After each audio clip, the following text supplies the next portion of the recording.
ಇದು 7-8 ವರ್ಷದಿಂದನೂ ಇದು ಇದೇ ರೀತಿ ಇರೋದ್ರಿಂದ ಜನರಿಗೆ ತೊಂದರೆ ಆಗೋದ್ರಿಂದ ಇದನ್ನು ಮಾಡ್ಬೇಕಂತ ಈಗ ಒಂದು 6 ತಿಂಗಳಿಂದ ನಾನು ಬಸವರಾಜ್ ಅವರು KKRDBಗೆ ನಾವು ಕೊಟ್ಟಿದ್ವಿ.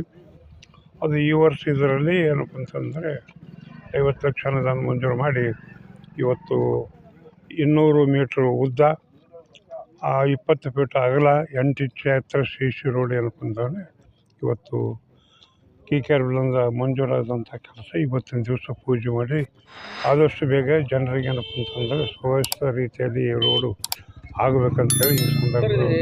ಎಷ್ಟನೇ ಸಾಲಿನ ಸರ್ ಇದೆಲ್ಲ? ಇದು ಹೋದ ವರ್ಷದ್ದು 14-25. ಹೌದಾ ಸರ್? ಓಕೆ. ಇದು ಗುತ್ತಿಗೆದಾರ ಯಾರು ಸರ್ ಇವರು? ಇಲ್ಲಿ ಮಾನ್ಯವರು ಪ್ರಾಪರ್ ಯಾರು? ಮೋಹನ್ ಕುಮಾರ್. ಟೋಟಲ್ ಅಂದಾಜು ಸರ್ ಟೋಟಲ್ 50 ಲಕ್ಷ ಅಂತ ಹೇಳಿದ್ನಲ್ಲ. ಉಲ್ಟಾ ಪಲ್ಟ ಕೇಳ್ತಾರೆ ಏನು ಸಲ